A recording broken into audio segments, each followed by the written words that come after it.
পাচ্ছেন খুবই সুন্দর একটি ভ্যারাইটি ফ্লাওয়ার মোল্ড বা অনেকে কিন্তু মিক্সড ফ্লাওয়ার মোল্ডও বলে থাকি। খুবই সুন্দর একটা ফ্লাওয়ার মোল্ড। এইখানে কিন্তু আপনারা একটি মোল্ডের ভিতরে টোটাল 11টি ফ্লাওয়ার পেয়ে যাচ্ছেন। 11টি ফ্লাওয়ার কিন্তু সম্পূর্ণ আলাদা এবং খুবই সুন্দর সুন্দর। তো প্রথমে একটা রোজ ফ্লাওয়ার মতন দেখতে পাচ্ছি, অ্যান্ড এই যে জবা ফুল, এই যেটা জবার মতন কিন্তু দুটো কিন্তু আলাদা, খুবই সুন্দর। ডেইজি ফ্লাওয়ার রয়েছে, বেশ কিছু অনেকগুলো ফ্লাওয়ার রয়েছে, সানফ্লাওয়ার রয়েছে, ডেইজি রয়েছে। দেখতে পাচ্ছেন খুবই সুন্দর সুন্দর কিছু ফ্লাওয়ার কিন্তু আপনারা পেয়ে যাচ্ছেন। আপনারা যারা ফ্লাওয়ার করতে পারেন না ক্রিম দিয়ে, আপনারা কিন্তু চকলেট দিয়ে বা ফন্ডেন্ট দিয়ে এই মোল্ডগুলো ইউজ করতে পারেন। খুবই সুন্দর সুন্দর কিছু ফ্লাওয়ার তৈরি হবে। সেম এরকমই কিন্তু আপনারা মোল্ড আউটের পরে পাবেন। এই যে দেখেন খুব সহজেই কিন্তু আপনারা মোল্ড আউট করতে পারছেন। এই প্রত্যেকটা ফ্লাওয়ার মোল্ডে কিন্তু খুব সহজেই আপনারা মোল্ড আউট করতে পারবেন।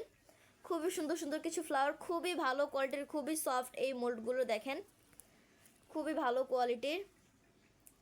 আপনারা যারা নিতে চাচ্ছেন অবশ্যই কিন্তু স্ক্রিনশট দিয়ে আমাদের পেজের ইনবক্সে নক করবেন, আমাদের মডারেটর আপনাদেরকে সাহায্য করবে। আজকে এই পর্যন্তই, সবাই ভালো থাকবেন, সুস্থ থাকবেন। আসসালামু আলাইকুম।